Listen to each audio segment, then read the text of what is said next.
Muito bem. Sejam bem-vindos a mais um podcast do Instituto Hugo de São Vitor, com patrocínio de Instituto Hugo de São Vitor, Escola Clássica, aprenda grego e latim na Escola Clássica, Sociedade Chesterton Brasil, leia Chesterton. São esses os patrocínios. Tem diminuído cada vez mais os patrocínios, né? Então, Vernáculo Idiomas, por favor. Vernáculo Idiomas. Esse aí fazia tempo que não aparecia. Não, certo? tem que aparecer, Vernáculo. Então, assim, Vai sair o Vernáculo volume com 2. Apareceu música acento. litúrgica. Então. Ó, vai sair o volume 2 da Vernácula, com aulas. E vai ficar bem legal, pessoal. então, é isso aí. Muito bem. Vai ficar tri. Roma non una die edificata est. Uno die ou una die? Professor Uno Magister die. Eduardo. Uno die. Beleza. Por quê? Porque o Nadie seria naquele dia marcado, né? Também pode ser. Também Então pode ser, os mas dois, pode ser então. os dois, mas é Unadie Ou naquele dia unum marcado. diem. Pode ser Unum também. diem, desculpa. Ou Unum pode diem ser, no então, acusativo. unum tem que ser. diem. Tem que né? ser no acusativo. Eu porque acho que é cada em um dia. significa uma coisa diferente. Os três estão corretos, mas eles significam coisas pode diferentes. Né? Também pode dizer assim, ó. Uno die, unum diem, una die, Roma edificata est. Non est. Non est. Honesto. Sed multos annos. Multos anos. Né? Sim, claro. Plures annos. Plurimos annos. A ideia era que tu Plurima- cantasse a Depende, música. depende do que é sécula. Mas tá edificare sem voz, também. né? Então Tô sem não- voz. Não deu pra cantar. Tô Então, sem voz. edificare também tem mais É. um sentido, pode ter aí. Exato. O que é? Extructa.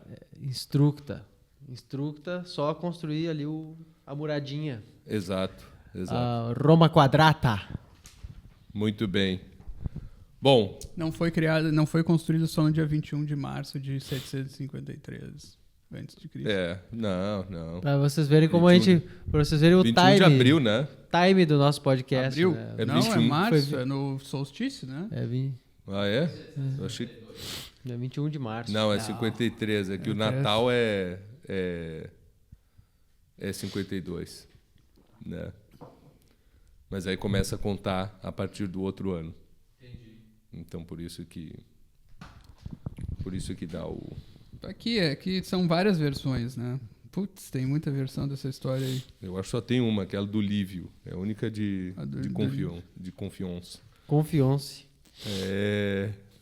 Muito bem. Não, o pessoal vai ter que escrever aí. É 21 de abril mesmo. Tem A razão, minha é o que proposta eu errei. era que a 21 gente de abril, fizesse um podcast, uma série de podcasts, né? Mas só se o pessoal realmente pedir aí, compartilhar, clicar no like, se inscrever no então canal. não vai ter. E Esquece, essas é o coisas primeiro. assim. Não, eu tô tranquilo, eu tô fazendo essa proposta aí porque eu sei que não vai acontecer, né? Sim.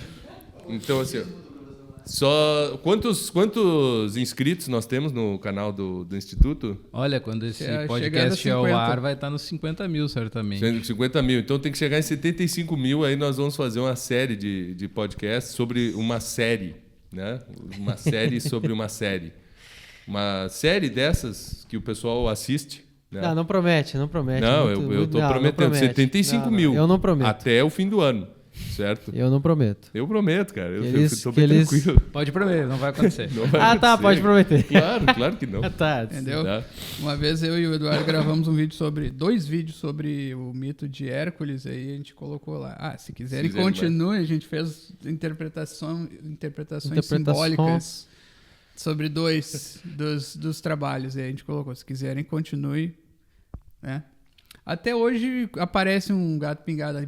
Por que não continuou? Tá, Então, sei o quê. não compartilhar, não se inscrever no compartilharam canal, muito. né? Porque eu sei que vocês estão aí assistindo e não estão inscritos Só no que canal. continuou, tem tudo, só que tá lá no curso, na formação da imaginação clássica. O Eduardo falou de tudo, todos os trabalhos de Olha, Hércules lá. então, Então continua, tá, pessoal? Tem que ir lá. mas assim, né?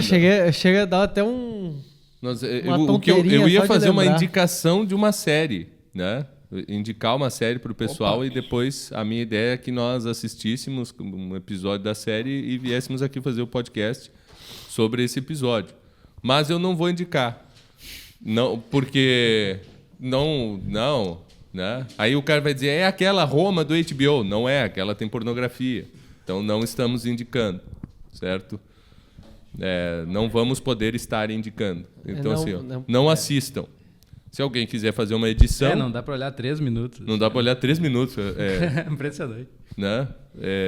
Não, certo? Então é isso, mas teria uma outra série, né? Não é do Netflix, não é de nada disso. Mas não vamos indicar, então. Nós vamos falar hoje sobre Roma e por que ela não foi edificada em um dia só. E porque de onde vem essa história? Porque é óbvio que não foi, né? Por que dizer uma obviedade dessas? Posso ler essa linha do tempo aqui? Pode, eu achei que era o Perioca, aquele do próprio Lívio, né? O Lívio fez Mas eu acho que é isso aqui, não é? Não,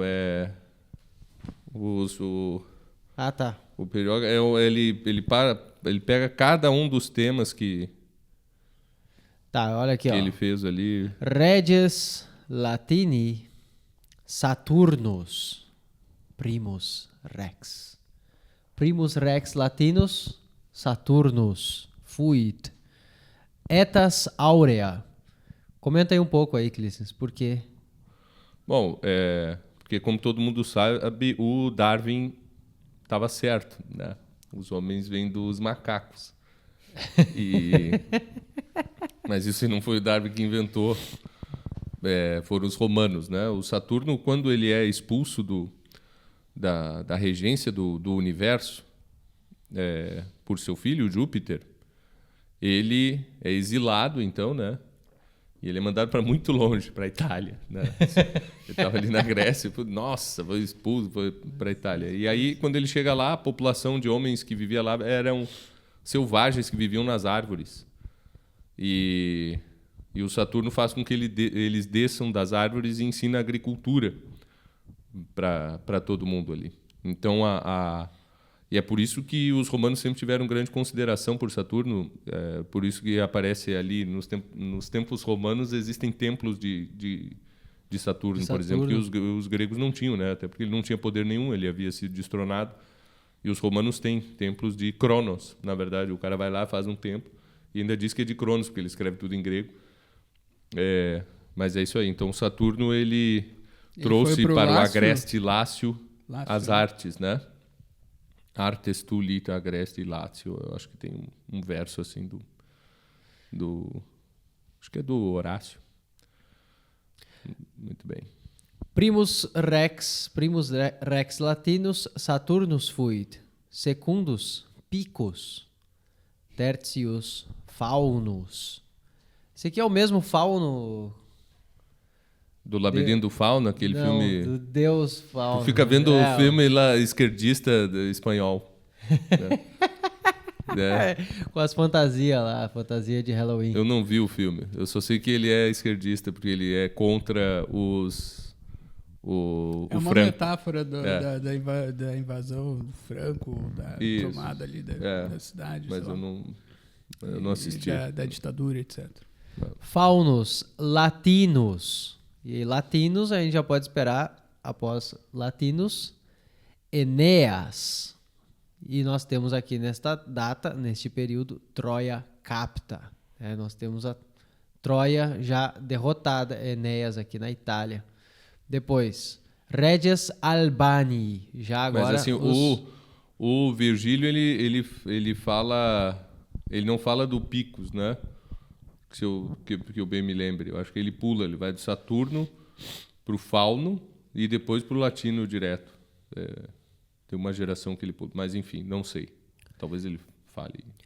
Reges Albani, Ascanius, Silvius, Eneas Silvius, Latinus Silvius, Alba, Altius, Capius, Capetus, Tiberinus, Agrippa, Romulus Silvius, Aventinus, Proca, Numitor, Amulius.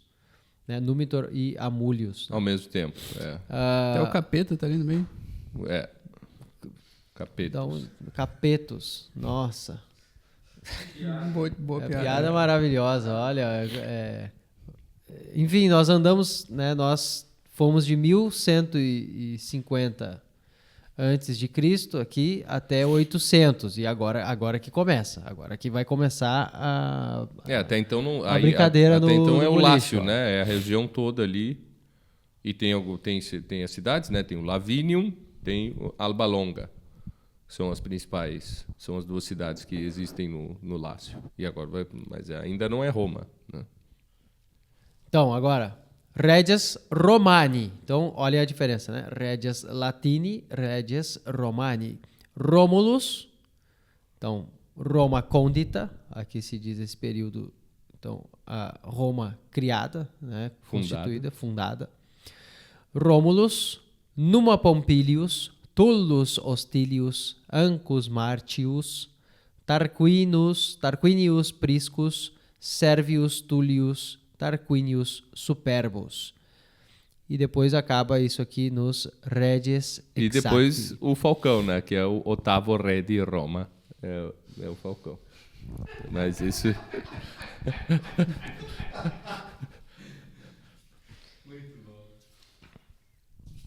No caso, Fundação. Paulo Roberto Falcão, né? Paulo Roberto Pra Falcão. deixar claro. Paulo Robertus.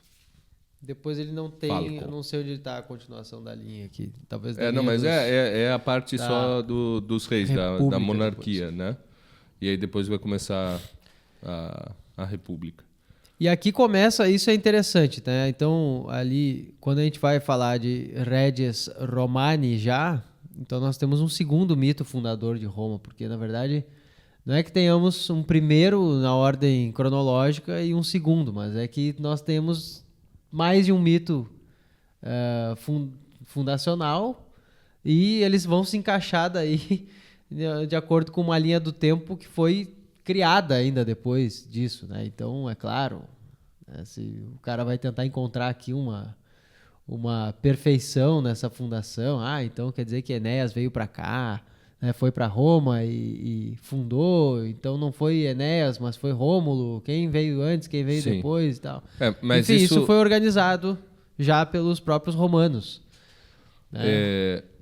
Talvez para nós que do Novo Mundo assim seja algo um pouco mais complicado de entender, né? Mas quem vive, por exemplo, na Europa, numa cidadezinha do interior da França, por exemplo, ele vai ver que a história da sua própria cidadezinha ela se perde em tempos lendários e mitológicos, assim, ele não tem como rastrear.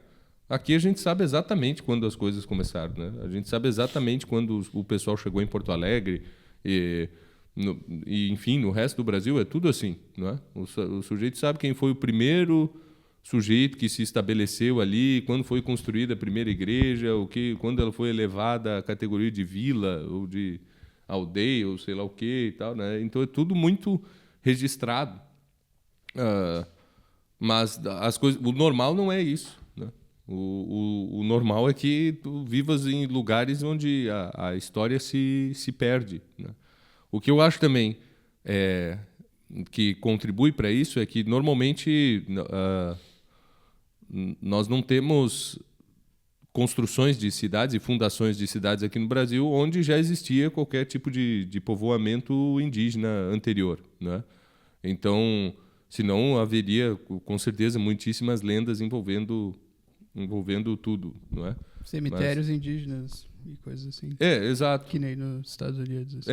Exato. Mas aqui não, né, por exemplo, para São Paulo, o São José de Anchieta, o Padre Manuel da Nóbrega, eles vão fazer um lugar onde não tem muita gente, mas é um ponto de encontro ali, tem tribos vivendo ali na região, mas eles fazem num lugar que era inabitado, certo? E assim com tudo, né? Não se... E também pelo caráter seminômade que tinham essas culturas todas aqui, não é? Então não se tinha nenhum apego à terra. E esse apego começa a ser feito a partir da fundação. Assim. E tem gente que diz que não, né? Que não, o sujeito não é apegado à terra, o problema do brasileiro é que ele não tem apego. Que é uma grande mentira, né? Eu acho que o cara de Pernambuco ele gosta de morar em Pernambuco, na Bahia, o cara gosta de morar na Bahia e ele não pensa assim, eu iria para qualquer lugar assim de uma hora para outra. Tu tem que pagar muito bem para o sujeito sair do seu lugar no Brasil, né? Tanto que tem população espalhada, claro, tem muito mais gente no litoral, mais 50%, eu acho, vive numa faixa de 150 metros, 150 quilômetros da costa, né? Mas tem gente em tudo quanto é lugar, né? Assim. Então, o que eu digo é isso, perder-se em... quando foi fundada a minha cidade, né? Quando as coisas aconteceram, por que tinha gente aqui e tal, e o que isso aconteceu. No Brasil, nós vamos ter muito mais dificuldade porque nós temos essas respostas muito imediatas, assim. Veio fulano, meu bisavô veio do Líbano, não sei o quê e tal, e veio morar em São Paulo, né? Aí tem lá um japonês, não, aqui foi uma terra que meu tataravô ganhou, e aí a gente estabeleceu aqui, vieram depois uns primos dele que começaram a plantar aqui também. E é tudo muito recente, né? Nos últimos 200 anos, basicamente. O Brasil aí com 500, mas as coisas aconteceram nos últimos 200. Com exceção ali da Bahia, de Minas Gerais e tal. Tu acha que isso aí tem algo a ver com o fato de que o brasileiro não se sente pertencente? Ou tu acha que o brasileiro está... Não, é porque ele não tem... Eu acho que foi rápido demais, inclusive, o apego e a noção de pertencimento a uma terra. Eu acho que aconteceu bastante rápido, né? Sim. Mas a gente não pode comparar com um sujeito lá de uma aldeia em Portugal. Ele vai dizer, tá, mas qual é a história da tua aldeia? E aí normalmente vai ir... Não, é que uma vez o São Fulano de Tal teve um santo que veio aqui e abençoou a água, e aí né, se perde na legenda áurea da coisa e tal. Sim, mas hoje em dia daí tem umas tentativas. E a gente já conversava isso muito tempo atrás, não, falta uma lenda pro Brasil, tem o Dom Sebastião, não sei o quê, daí descobriram a história de que o São Tomé teve por aqui também, e aí o pessoal... Não, mas já passa a confundir um pouco demais isso. Não, mas essa é a história, nós temos que contar essa história, a outra história não serve para nada. Não, aí o pessoal troca as bolas. Eu não sei, mas vai falar de fundação, e é óbvio, né? Vai falar de fundação de Roma, eu não consigo dissociar de qualquer outra fundação que se conheça. Agora, quando tu vai prestar atenção aqui na fundação de Porto Alegre, e o negócio é semi-lendário mesmo, assim, né? E tem muitos registros históricos, mas tu vê que a conjuntura toda é impressionante, né? Não, tu precisa mandar gente, depois do Tratado de Madrid, das Guerras Guaraníticas, para povoar as missões lá na fronteira com a Argentina, né? A colônia foi... Entregaram com o Tratado de Madrid, eles entregaram a colônia de Sacramento em troca das missões, né? Só que tinha que botar gente lá para viver, senão... Não, né? Então tu chamou açoriano, não tem mais, Portugal não tem mais gente para mandar. Os últimos que tinha era o pessoal dos Açores. E vamos encher de açorianos lá, beleza. Tanto que trazem casais, né? Que tu traz pouca gente, esse pessoal jovem depois se multiplica, então é uma estratégia muito boa. Enfim, o pessoal tem que vir dos Açores, descer todo o Oceano Atlântico, entrar na Barra do Rio Grande, subir toda a Lagoa dos Patos, para depois passar aqui o Guaíba, entrar no Jacuí e chegar um dia nas missões, né? É bem complicado assim a coisa. Quando eles chegam aqui, eles não têm, né? Por que vieram para... Ninguém viria para Porto Alegre. Aqui é um charco danado, ninguém imaginou que tinha que fazer alguma coisa aqui, né? Chegaram aqui e receberam a notícia, tinha posteiros aqui e tal, receberam, olha, não vão ainda, não subam o Jacuí porque estourou de novo, os guaranis voltaram para alguns lugares e tal, não dá para chegar lá agora, né? Não eram militares, não era gente que ia para lutar nem nada disso, tem que esperar. E ficaram esperando para sempre, né? E aí estava aí. Mas era a terra do Jerônimo de Ornelas e tal. O Jerônimo de Ornelas demora 20 anos para descobrir que tinha gente na terra dele. Ele estava lá no Morro Santana, do Morro Santana até as margens do Guaíba é longe, né? Tem uns caras vivendo aí, já faz 20 anos, já construíram até casa, né? Ele estava ali na casa dele, tranquilo. Ele estava no Morro Santana ali, né? Tinha as vacas dele, essas coisas assim. Ele era um sesmeiro, né? Ele tinha sesmaria. Mas essa era uma viagem grande até a orla do Guaíba. Sim, sim. Pra quem mora no Morro Santana, hoje quando, assim, 6 horas da tarde, o cara vai gastar ali só 1 hora e pouco, né, de carro e tal. Com Dependendo, trânsito no para pegar a 6 horas da toda, tarde, né, na hora do pico do trânsito. ele vai Então, gastar agora, uma assim, hora. Né? acho que de carro livre, ou vamos pensar de Nada, carroça, menos de meia talvez, hora, de dá carroça. 30 minutos. Né? De carroça. Agora de carroça Mas é que não daria tinha estrada, bastante não tinha tempo. nada. Não né? tinha estrada. Só tinha banhado também, e morro. E... O contorno horrível. devia ser da estrada que devia ter, ou se devia ter algum caminho para isso, devia ser um caminho esquisito. Em princípio, ele vinha de barquinho, né? Pelo dilúvio, assim, uma Sim, espécie de caiaque, alguma pelo- coisa assim, e tal, para chegar no rio. De cavalo era meio difícil. Depois é que se criam caminhos e tal. Sim. Mas ele não tinha interesse de explorar essa parte baixa aqui, né? Até porque era um alagadiço e tal, tinha enchente, tinha coisa assim. E como vai controlar essa população também, né? Como vai chegar lá e pedir... Não, ele mandou o filho dele, mataram o filho do Jerônimo de Ornelas. Pois Ele chegou é. a dizer, essa terra aqui é do meu pai, não sei o que e tal, pum, mataram. Tá, mas olha só, tem alguma função nós estudarmos a história de Roma? Assim, Ah, qual aí é é a que função? tá. Uma função prática, tô dizendo assim. Primeiro o cara que- vai... Porque assim, uma coisa que me ocorre tu vai estudar a história de Roma e tu vai entender que também é parte da tua história. Então tu vais te unir a essa história. Se tu te sentes um cara meio isolado, assim, mas eu não me interesso muito pela história aqui do Brasil, não me apela e tal e coisa, então eu me sinto um cara atomizado aqui, não pertenço a nada e tal. Isso é uma coisa que de imediato já me chamaria atenção, porque a história de Roma não tem como não estar ligada à história do Brasil remotamente, pelo menos. Sim, não tem. Mas tem mais alguma Isso coisa? é interessante, por isso que eu acho que a gente só entende a história dos outros assim, a partir da própria história e a própria história a partir da dos outros. Né? Não existe isso do sujeito ficar isolar o objeto histórico e cultural, ele não vai entender nada. Assim. E isso se percebe do cara que conhece muita coisa aqui do Rio Grande do Sul, por exemplo, e ele não consegue comparar com nada mais. E por mais que ele tenha muitos dados, ele não entende direito as coisas, né? Ele estuda a história do Rio Grande do Sul, estuda, e tu vê que ele não sai do caminho, porque ele não tem nada para comparar. É educação crítica, né? Que a gente falou. Exato, né? Simplesmente não é impossível, né?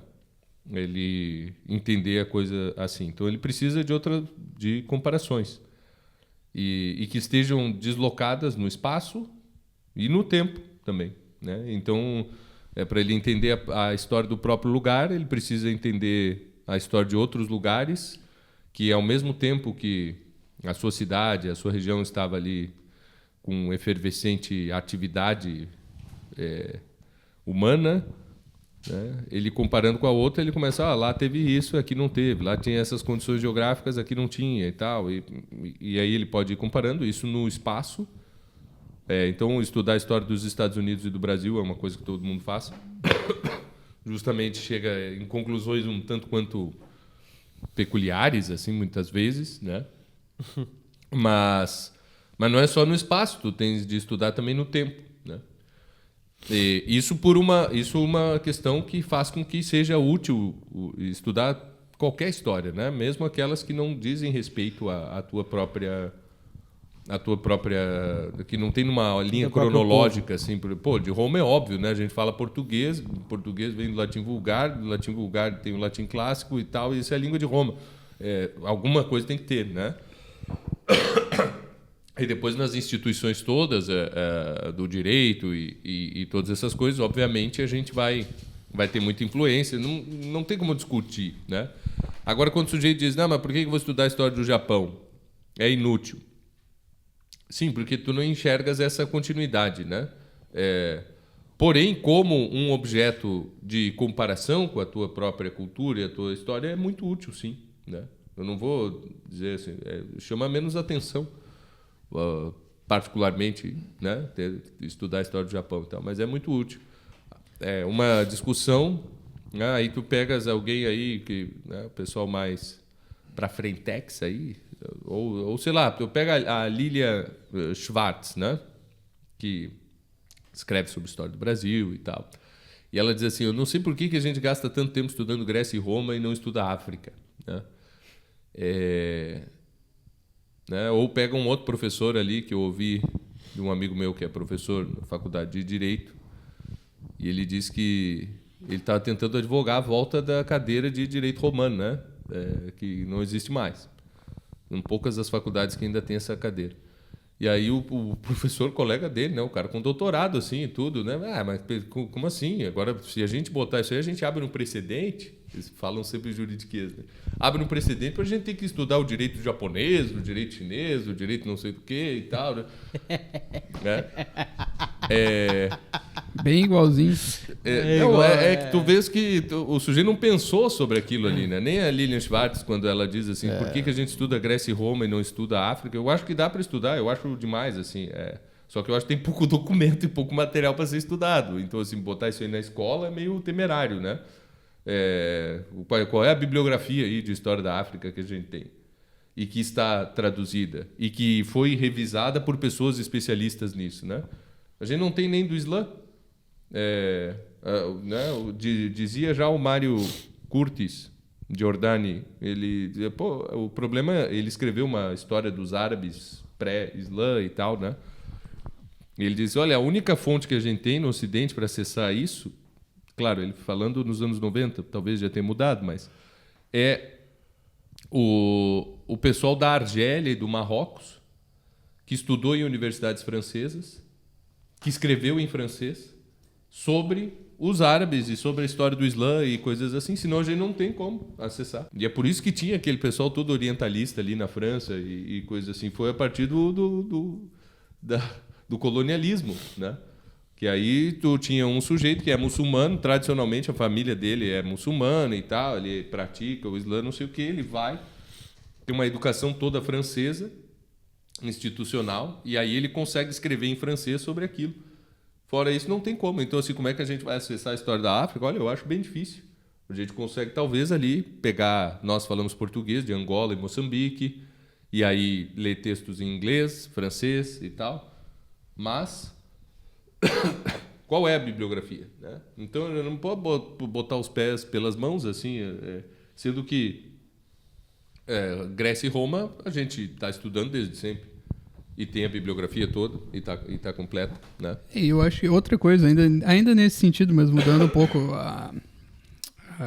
o rumo, tem a questão de que no Brasil não existe assim não existe uma grande poesia sobre a história do Brasil. Existem algumas, tá, beleza, mas bem esparsas, assim, bem episódicas.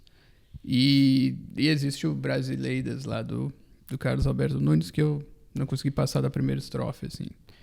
Então, o que eu acredito é que nós olhamos para a história de Roma e nós, em primeiro lugar, quem procura alguma coisa, vê o Virgílio, queira ou não. Assim, ele não vai ver, né, não vai ver, sei lá, as fontes históricas. Ele vai ver uma versão adaptada de algum lugar de... Olha, isso aqui é o que o Virgílio conta e existe toda uma lenda, existe todo um embelezamento naquilo, só que antes do Virgílio, não era assim em Roma, né? Não existia esse embelezamento, não existia essa mitificação, se quiserem, da história que torna ela, digamos assim, palatável, que inspira a alma. O Enio, ele já trata desse tema. Tem o Enio, né? Mas, que não justamente ele não tinha força poética. Não tinha a mesma força poética, né? Embora os romanos... falem bem, mas nós não temos muito acesso, né? Também o Cícero fala bem por uma coisa meio nacionalista, assim, bom, o poeta que a gente tem, se nós não lermos, quem vai ler? Né? Exato, é por aí. É mais ou menos como muita gente vê a literatura brasileira. Né? Exato, é uma boa atitude, né? Exato. Mas tem o José de Alencar, é muito chato. Eu digo, sim, mas se nós brasileiros não lermos o José de Alencar, quem vai ler? Né? Exato. Sei que isso é uma falácia, esse tipo de argumento, mas... Sim, mas, por exemplo... Ela é muito boa. Uma visão mítica do gaúcho muito legal é o gaúcho do... Assim, Tem outras, mas é muito interessante, e especialmente por não ser um gaúcho falando e nunca ter estado no Rio Grande do Sul, pelo Sim. que tu tinha dito, né? Não, ele nunca esteve. Então, é bem... O cara leu fontes e conversou com pessoas e criou uma imagem muito, muito aproximada, me parece. Aí assim. tu imagina, o José de Alencar é cearense e os cearenses também dizem que é tudo muito mítico e idealizado. Que ele... Então, bom, é justamente isso, né? Não tem porquê. Agora vamos ver. Não, mas ele criou um personagem literário e com a capacidade literária dele, que muitos criticam, pelo menos no estilo, aquele personagem soa muito verdadeiro pra mim. Sim, né? sim. Soa muito verdadeiro. Mas assim, o que eu tava dizendo, então, antes do Virgílio não existia essa imagem inspiradora tanto da história de Roma. E aqui mas como é que o Virgílio chegou a fazer isso?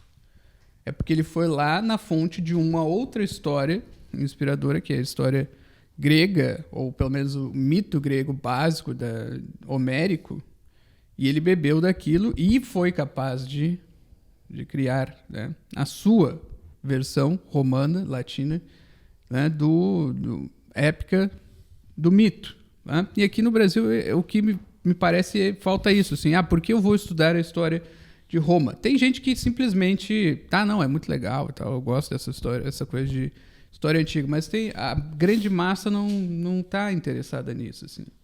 Mesmo pessoas que gostam de literatura, me parece que não estão muito interessadas nessa coisa de história. Então, um dos motivos é esse. Olha, se tu queres te sentir mais pertencente ao Brasil, eu tenho esse problema, tá? Pode ser que não seja problema de outras pessoas. Mas então, ir às fontes da história de Roma e de Grécia vai te dar isso. Vai te dar isso. Olha, tem aqui um modelo de como contar uma história.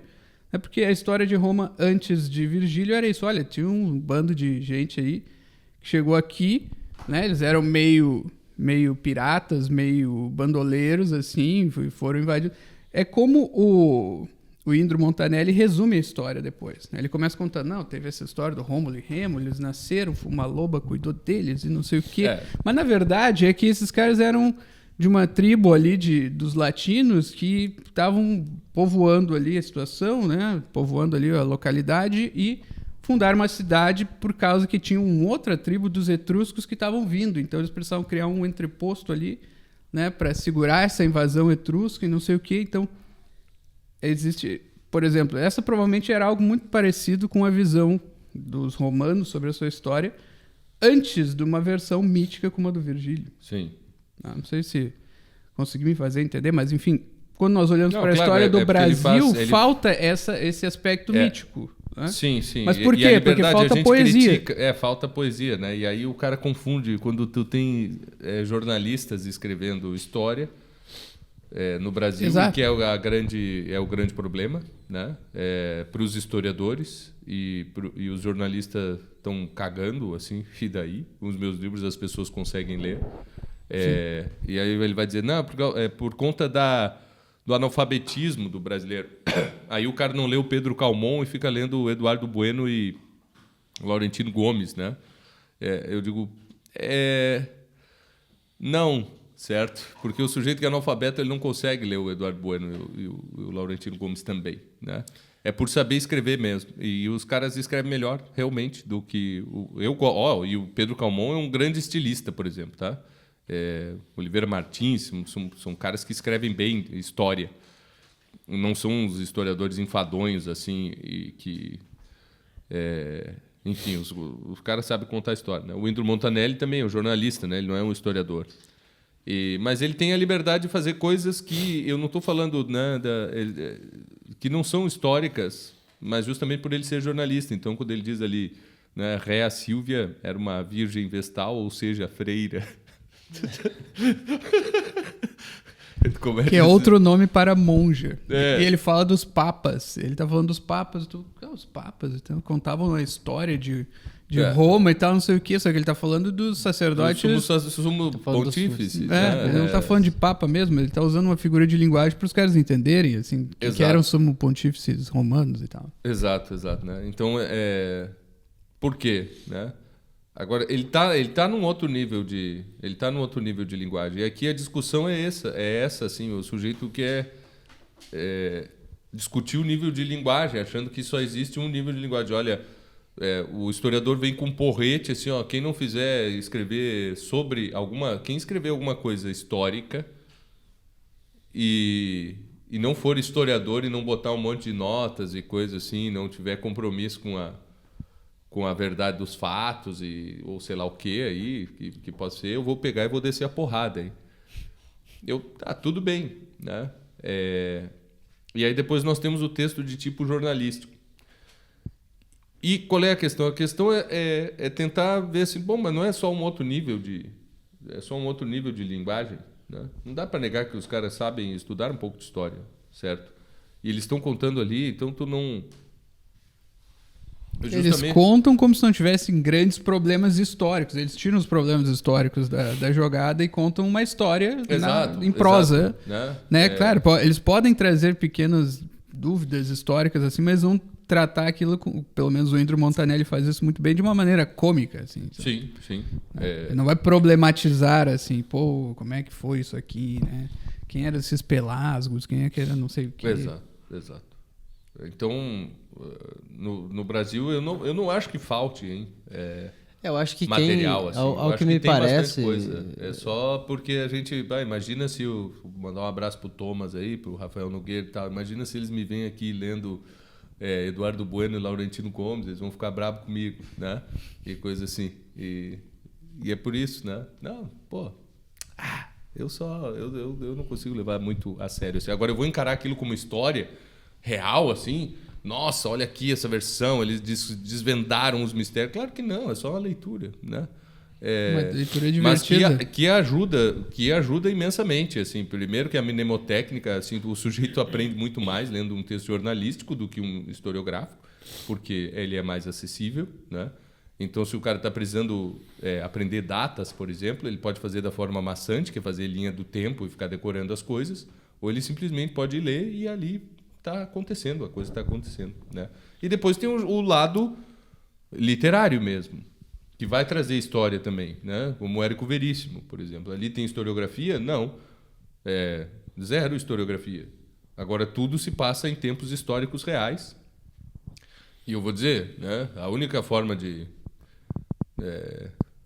Enfim, né? O pessoal fala assim, por que os milicos passam nas provas, os gaúchos passam nas provas? Passavam, né? Hoje em dia ninguém mais tem que ler o Érico Veríssimo.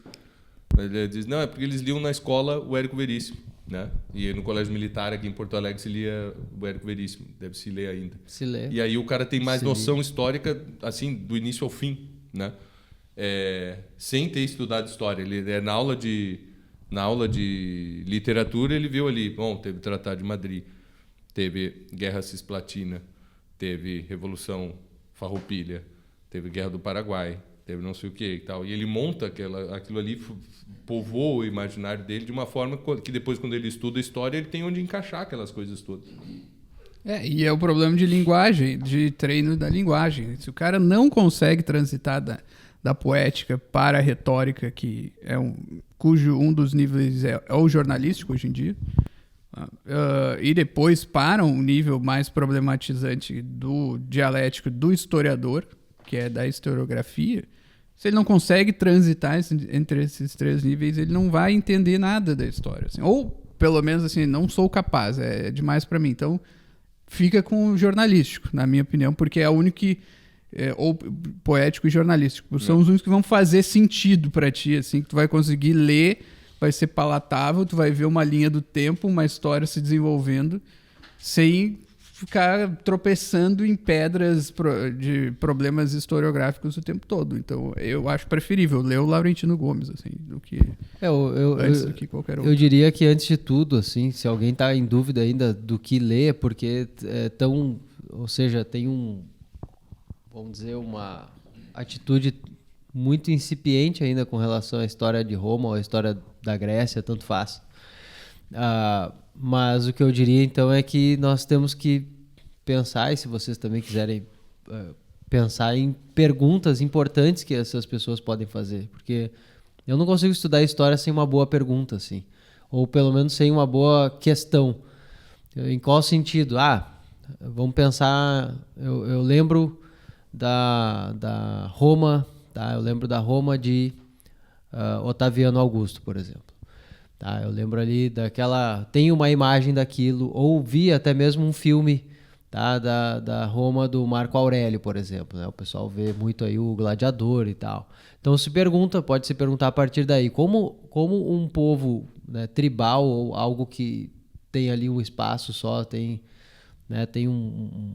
diversos povos espalhados ali por uma península pequenininha, no Mediterrâneo, chega até esse ponto aqui, chega até essa Roma do Marco Aurélio e esse Coliseu, essa construção anos, maravilhosa, assim, chega a essa arquitetura, pouco, né? E a esse exército, né? O pessoal assiste aí, por exemplo, eu sei que o pessoal assiste o National Geographic, né?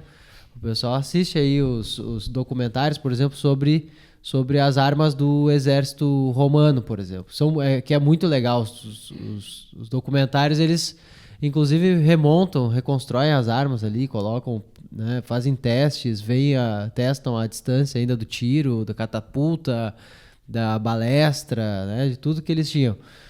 E outras armas ainda, como a própria lança, por exemplo. Né? Então, se for pensar assim, dessa tecnologia do exército, dessa tecnologia romana, dos aquedutos ali, como que um povo tribal chega até aí? Essa é uma pergunta boa para começar a estudar a história. É uma pergunta histórica, uma pergunta que vai levar a história a nos ensinar um dos objetos da história também, que no fim acaba sempre sendo, que é o foco antropológico. Né? Então a gente falou aqui de Saturno no início, Saturno já coloca uma questão antropológica, ou pelo menos histórico-antropológica fundamental, que é da origem do ser humano, né? Da origem da espécie humana, mas da origem da espécie humana quanto à diferença da espécie humana com relação aos outros animais. Não necessariamente o surgimento... Né? Claro que tudo surge junto, mas não necessariamente o surgimento da raiz. Não vive de coleta de coisa, mas para quieto e produz, né? E cuida e planta a sua própria comida e tal, e cria os seus animais. E um detalhe importante, se a gente Depois vai ver... a gente vai chamar de revolução neolítica, mas enfim. Não, um detalhe importante antes de comentar isso é que Saturno, né? Se nós vermos Saturno, ele está sempre com aquela foice dele. Tá? Então, eu acredito que... Não sei se não é algum símbolo ainda mais remoto nesse sentido, mas para mim, aquela foice é a foice da colheita. Ou seja, Saturno é o deus ali que ensina os latinos a colherem, a plantarem e colher, né? E o interessante disso é que o povo romano realmente vai ser sempre um povo que se diz agrário. Vai ser sempre um povo que se diz voltado ao plantio e voltado à subsistência por meio do campo e do cultivo, sendo que, na visão de alguns historiadores, por exemplo, da comércio e artesanato é a segunda ordem, assim, meio feio. É isso, comércio, artesanato e outra guerra também é uma coisa que não é muito legal de ser vista por eles mesmos, sendo que, na verdade, a agricultura romana já não era mais a Roma latifundiária, vamos dizer assim, a Roma que dependia só do campo. Isso aí não existia mais há muito tempo, no período do Otaviano Augusto, por exemplo, da distribuição agrária. Né? A distribuição agrária foi uma coisa a gosto desse povo, né? Dessa classe militar. Agora, o que... Não, mas era sempre assim, isso, né? Eu vou lutar na Legião porque eu não tenho terra. O dinheiro não vem daí, exatamente. Eu não tenho terra, eu vou lutar aqui 20 anos na Legião, a gente vai conquistar um novo território, eu vou ganhar uma terra que o direito romano vai garantir como sendo minha. E aí eu vou viver a vida digna mesmo de um homem, que é aquele que cuida da sua própria terra, da sua propriedade, produz e tal, né? E o conservadorismo romano era isso, né? Do Catão. Olha, não se meta com esses negócios gregos aí, inclusive de arte, ou principalmente de artes, filosofia e ciência. Com filosofia, cara. Embora ele fosse historiador e tenha escrito livros de história, assim... Para poder provar que ele estava certo. Assim. Exato, Mas aí ele teve que desenvolver um estilo que todo mundo achava muito legal, assim, por mais fosse, sei lá, rústico, simples. Enfim, então o conservadorismo está atrelado a isso, assim, não, nós somos um povo agrário. Eu até acho que guerreiro, eles se viam assim, Marte é um deus que tem muita proeminência, mais na mitologia deles do que na dos gregos, por exemplo. Muito mais, né? Então, assim como o Saturno, né, que foi... Mas era um meio, né? As conquistas são sempre um meio de garantir esse valor fundamental que é fazer aquilo que Saturno havia ensinado, né? Que é cuidar do campo. Então, assim, por que nós fazemos guerra? Bom, porque a população vai crescendo, a gente precisa de mais terra. No fundo é isso. E depois precisa, né, proteger as terras que nós já temos e coisas assim, né? Mas a necessidade, por exemplo, navegar, por exemplo, nunca entra nos grandes objetivos dos romanos, né? É sempre uma coisa muito pragmática, assim. Bom, precisamos aqui criar uma frota, uma marinha mesmo, uma classes, para proteger os mares e tudo isso, para que nós protejamos a terra, né? Se nós não pudermos proteger a terra, a gente não através dos mares não tem como. Então sempre né, o que nós vamos fazer? Nós precisamos viver essa vida que Saturno nos ensinou, né? Precisamos de uma cidade? Sim, para proteger a vida que Saturno nos ensinou. Mas ali o Rômulo e Remo, eles são pastores, são agricultores, e nunca vai passar disso, né? Mas, inclusive, Poseidon não tem grande proeminência também na mitologia romana, não, né? Zero, né? Então, ele aparece ali e tal, né? Ele é um inimigo, né? Ele só vem fazer o mal. Mas enfim, né? Então, mas o tempo todo vai ser isso. Então tem o mito fundacional da cidade, né? E aí depois a gente vê que os grandes problemas durante o Império todo, os grandes problemas políticos para conter essa população da cidade. Ela precisa existir como caput, né, de todo o Império, mas aí já vem essa questão, bom, mas o nosso ideal de vida não é o ideal de vida da cidade. Agora, quem causa problemas aqui é o pessoal da cidade, né? E a gente vê em Roma pela primeira vez essa tendência que vai ser muito forte no Ocidente todo, né? Por que o cara não vai morar no campo já ou morar na praia? Direto, né? Não, ele mora na cidade e aí tem uma casa no campo. Em Roma ele já tem isso aí. O Cícero ia lá para o Lacos Albanos. Lacos Albanos. O pessoal sempre tinha casa de veraneio e coisa assim, né? Tinha lugares para onde ele ia ter as suas terras e coisas assim, né? A própria pertença ao Senado, né, dependia do sujeito não levar uma vida ali burocrática e coisas assim, mas ele comprovar ano a ano que ele tinha conseguido manter as suas propriedades e estava conseguindo produzir e tudo isso, né? Que ele tinha alguma coisa a perder, senão ele não teria o direito a voto, não é? O sufrágio estava condicionado ao sujeito ter posses e ser produtor, né? E produzir coisas. Não trabalhar diretamente na terra, mas aí ter ali os seus escravos, funcionários e tal, gente que trabalhasse, né? Isso sempre, até o fim, assim. Só que aí eu acho que justamente é uma linha que a gente pode seguir de raciocínio para entender a queda também do Império Romano, porque justamente, né, a força toda durante esses 1000 anos de existência do Império está muito relacionada com esses valores conservadores aí de presença à terra e tal, e que só acontece de uma forma, né? Tu precisas ter a tua terra e os teus herdeiros, que irão cuidar da terra e depois aumentá-la, né? Então isso tu vai expandindo cada vez mais o teu território, porque são os teus herdeiros ali e tu organiza toda a sociedade em cima disso. No momento em que Roma abandona esses ideais e o sujeito já vê assim, não, a gente optou por não ter mais filhos, né?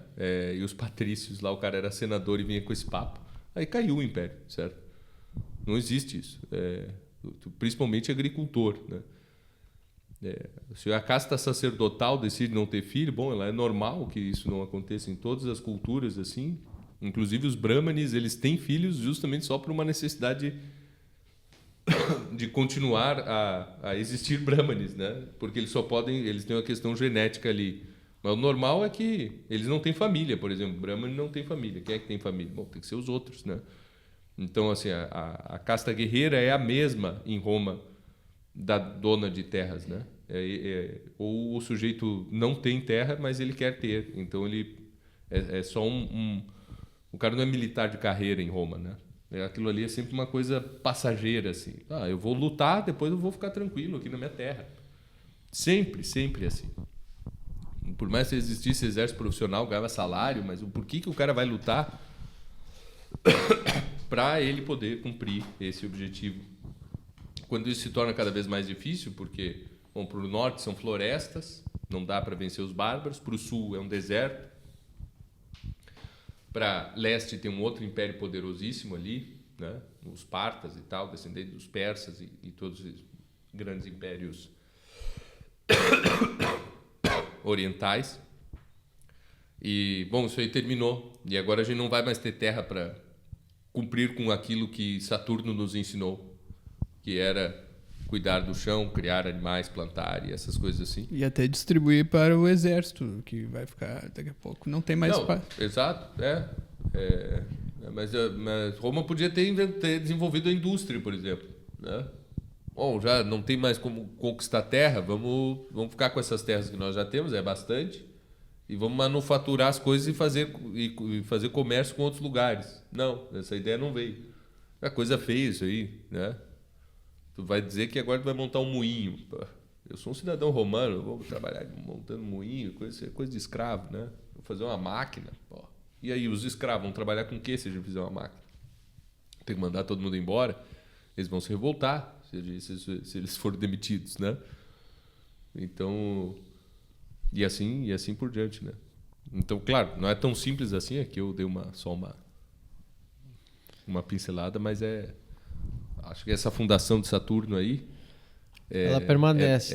Depois é tudo para resolver, né? A história de Roma é assim, vamos resolver esse negócio. Veio uma intervenção divina, nos deu uma missão, e agora toda a história do Império, né? Toda a história de Roma e dos seus arredores é a continuação disso. E a gente vê que na Grécia não é assim, não tem essa preocupação, não, porque nós temos que ter as terras aqui para trabalhar. Eu não estava preocupado com isso aí. Estava preocupado, sei lá, tem gente invadindo, tem os outros caras aqui são gregos, mas peronomútil, daqui a pouco eles querem aqui me ferrar, não sei porquê, eles estão vindo aqui, tem que defender. Os caras são guerreiros o tempo todo, assim, mas não estão tão preocupados com essa coisa. Não, eu tenho que ter a minha terra e cultivar aqui, porque é isso aqui que me faz um grego. Né? Não, de jeito nenhum. Teve cara que vendeu as suas terras e foi ser professor. Olha as ideias. Mas então é isso, né, cara? Muito bem. Bom dia, professores. Eu tenho uma pergunta que é o seguinte, ó. Tem um historiador da Primeira Guerra Mundial chamado David Stevenson, inclusive ele tem até uma quadrilogia de livros sobre a Primeira Guerra Mundial, né? E nos livros dele, assim, mais do que narrar os fatos, por exemplo, sobre a Primeira Guerra Mundial, quando tu lê ele, assim, tu entende o porquê a Primeira Guerra Mundial e o quão era inevitável o irrompimento de uma grande guerra na virada do século XX por conta da conjuntura toda, né? Então eu faço a mesma pergunta para os senhores, tá? Por que a Roma Antiga? Existiu de fato assim uma conjuntura social, econômica, militar, antropológica e geográfica que inevitavelmente culminaria, né, no desenvolvimento e no nascimento da civilização romana, ou houve muito mais assim fatos ao acaso que geraram a civilização romana? Olha, eu iniciaria falando de um ponto, o seguinte, ou aquele povo pequenininho ali que estava se formando, que constituía sua, né, seu tesouro agrário, vamos pensar assim, que tivesse um tesouro agrário, né, uma busca realmente por um território que o alimentasse. Se eles não tivessem lutado com todos os povos vizinhos para sobreviver ali naquele espaço e cultivar aquele lugar ali, né, o Lácio, nada disso teria acontecido, não teria acontecido Roma. Vamos dizer que ele é um povo que, ao mesmo tempo que tem esse valor agrário, tem essa fundação de Saturno, como o Clístenes enfatizou bastante, mostrou que é real mesmo, isso dentro do drama, né, do drama romano, vamos dizer assim, tu vai ver também que esse povo tem que se armar cada vez com mais peso e tem que aprender a lutar cada vez melhor para poder realmente se manter na sua unidade e ter subsídios para isso, porque eu estava brincando antes era que um povo que se diz muito agrário, que se diz de uma cultura agrária e cujo vocabulário latino também é agrário, muito do vocabulário latino vem de origem de instrumentos e partes da natureza que eram todas do contexto do plantio, tá? Então, tu imagina que esse povo aí começa a se beneficiar mesmo de uma economia voltada, né, de uma economia voltada para o domínio de outros povos, né, voltada ao vamos dizer assim, se dá para dizer assim, pilhagem mesmo de outros povos e a busca de espólios, né, a busca de outras terras para cultivar. Então, assim, né, não foi mais um povo que vivia do seu próprio plantio, que vivia da sua própria terra ali, cultivando, né, a sua atividade econômica desde sempre, que cresceu naquela região. Não, ela teve que se expandir para poder sobreviver, para poder permanecer. Né? Mas eu acho assim, sobre a necessidade, né? A Primeira Guerra Mundial tem uma necessidade, né? Assim, não tinha como não haver nada. O pessoal simplesmente, não, vou ficar de boa. Mas ele só porque ele é alemão, eu não vou encrencar com o cara, né? Não, tem que encrencar mesmo, porque não dá para existir no mesmo planeta Terra um alemão e um inglês. Não pode, né? Não passava pela cabeça de alguém a possibilidade de coexistirem dois povos assim, né? Bom, então claro, a conclusão é essa, né? Como diria o Galvão Bueno, vai se desenhando o cenário, né? Vai se desenhando o cenário, né? Então, assim, no momento tu vê o francês e o inglês sendo aliados, assim, daí tu diz, cara, por quê? Certo? Daí tu vê existe uma necessidade mesmo, uma série de coisas. Durante a antiguidade toda, isso também vai se desenhando, esse cenário aí vai se desenhando, e existe uma questão geográfica que muitas vezes é menosprezada, né? A geografia é menosprezada muitíssimas vezes, inclusive por historiadores, por antropólogos e tal. Filósofo, então, ele acha que é uma ciência muito desprezível, assim, para que ele possa pensar numa coisa dessa, né? O cara que é muito metafísico, assim, ele acha que, sim, é possível o sujeito alcançar a sabedoria morando em lugares horríveis. E, bom, tem que ir com mais calma, né? A questão é que a gente tem ali o Mediterrâneo, né? É aquela poça. O Aristófanes diz, né, os gregos se estabeleceram no Mediterrâneo e no Mar Negro como sapos ao redor de uma poça. Mas esse é o melhor lugar do mundo, certo? Quem duvida, eu estou dizendo que o Mediterrâneo é o melhor lugar do planeta Terra. As margens do Mediterrâneo, certo? Quem duvida vai lá e dá uma olhada, tenta passar 15 dias ali olhando assim, da Espanha a Israel, certo? De Marseille a Tunis. Aquilo ali é muito bom. Aquilo ali é abençoado. É um lugar maravilhoso, assim. E uma vez que o cara vê aquilo e tendo possibilidade, ele quer ter o controle daquela área toda. Não vale a pena ir para outro lugar. Né? Isso se dá em outros lugares, né? Por que o Brasil é valioso? Assim? Por que o Brasil se tornou um país gigantesco? Assim? O Brasil é muito bom. Né? É bom como Mediterrâneo? Não. Aqui é muito quente, por exemplo. Né? Então já complica um pouco a coisa. Aqui tem muitos animais peçonhentos e é muito fácil ter epidemias, endemias e todas essas coisas assim. Mas ele é muito bom. Né? O Brasil é melhor que a Austrália, por exemplo. infinitamente melhor geograficamente, não é? Mas ele não é tão bom quanto o Mediterrâneo, é muito longe. Por exemplo, a Austrália é mais perto do resto do mundo do que o Brasil, certo? Então não tem tanto interesse. E quando a gente vê essa ideia de conquista, assim, vamos conquistar a Mongólia. Ninguém quer conquistar a Mongólia, por isso a Mongólia existe. Por isso ela já não existiria mais. A China ou a Rússia pegariam a Mongólia para si se elas tivessem alguma coisa para fazer lá, mas ninguém tem nada que fazer com a Mongólia, né? E que justamente foi um dos maiores impérios do mundo, talvez o maior, até hoje, em termos de território, foi o Império Mongol, né? Porque justamente os caras vêm de um lugar que é horrível, geograficamente amaldiçoado. Não, vamos se espalhar aí, porque aqui não dá para ficar, né? Então, a existência de um império que domine todo o Mediterrâneo, e a gente vê que o Império Romano é uma poça, são os sapos ainda ao redor daquela poça. Por que não foram fazer outra coisa? Como eu disse, né? Floresta no norte é muito frio, só deu para começar a viver lá depois de um desenvolvimento tecnológico específico, e eles estão vivendo bem só agora, nos últimos anos, nas últimas décadas, né? Suécia, Noruega, Finlândia eram lugares paupérrimos de gente que vivia em condições terríveis até muito pouco tempo, né? Então, isso é horrível, né? Sempre. Então tem tudo isso.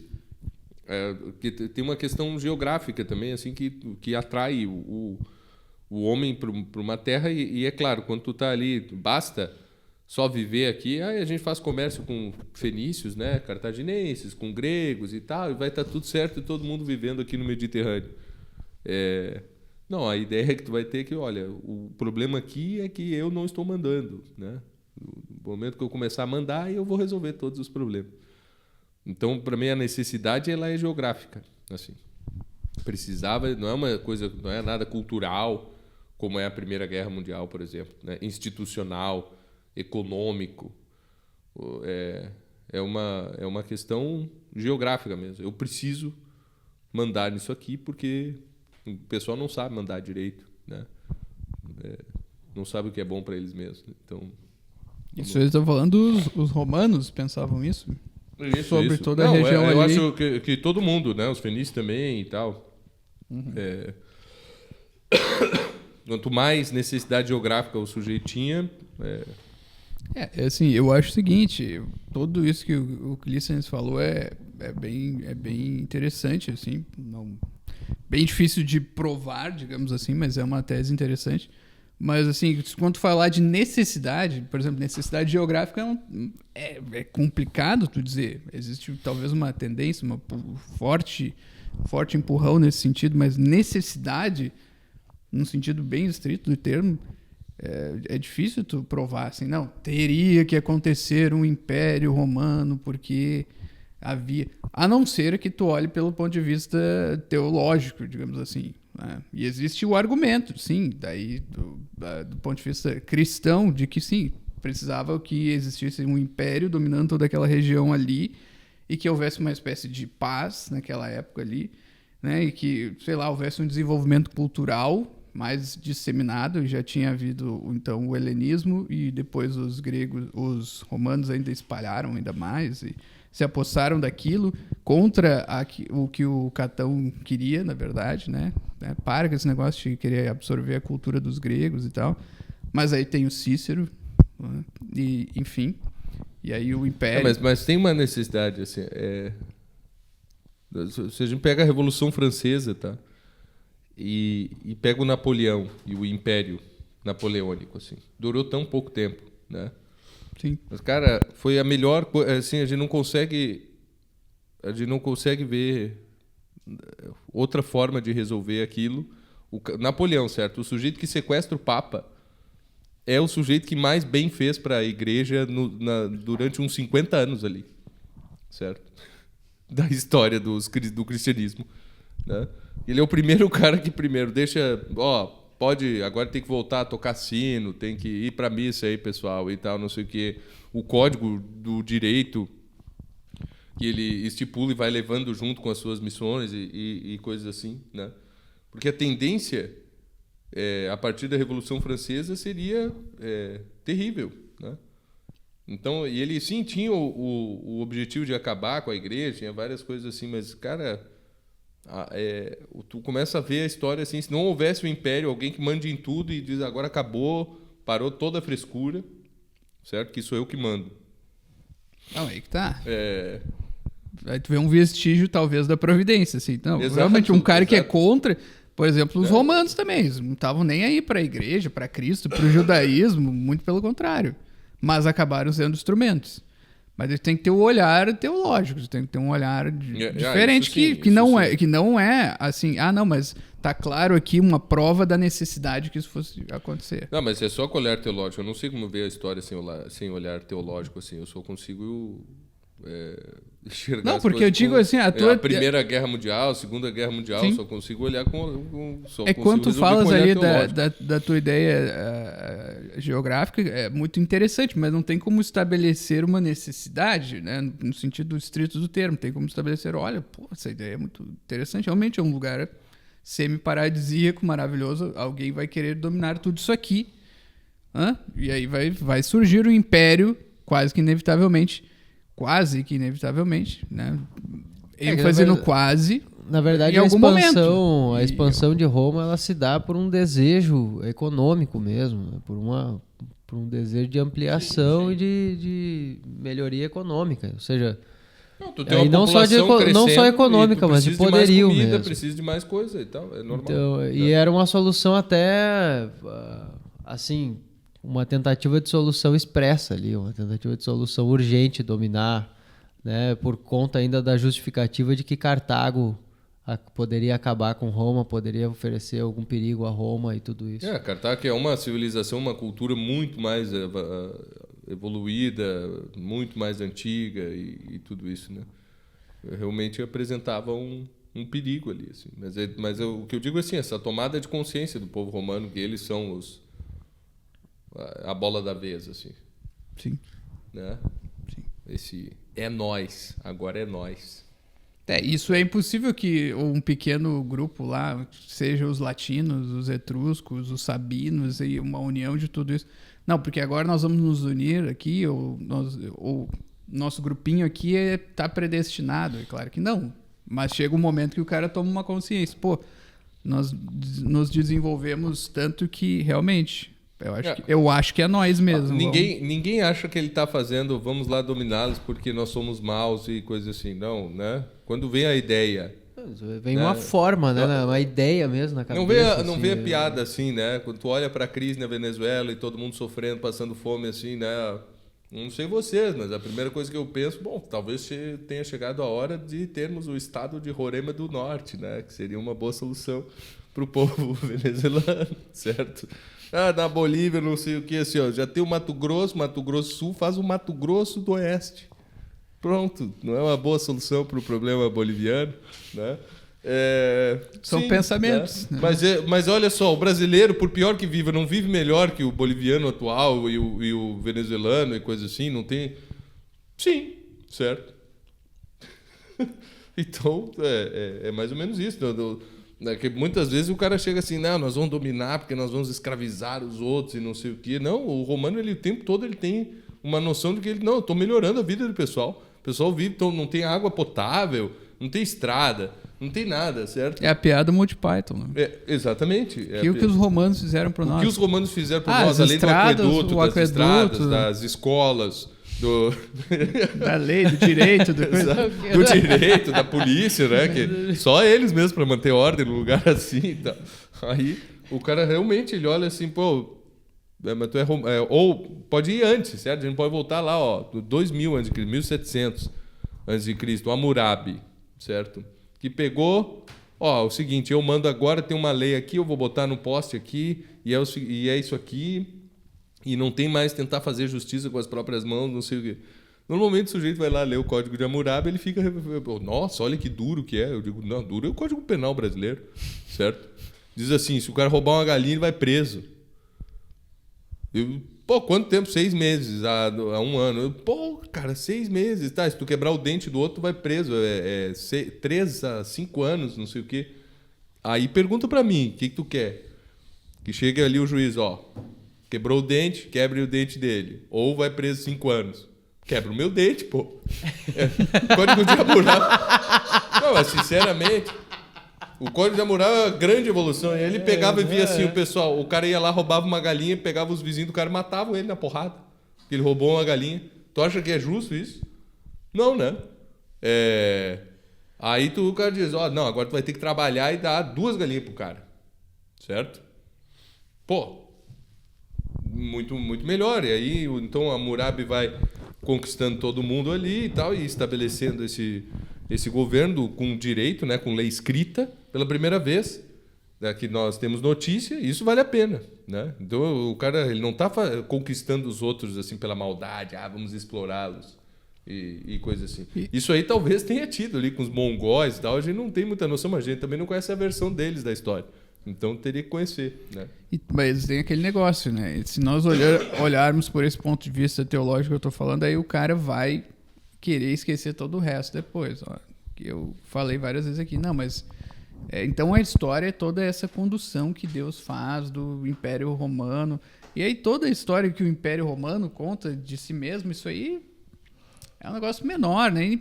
Tu não precisa saber, por exemplo, né? Um cristão não precisa saber disso aí, não precisa estudar.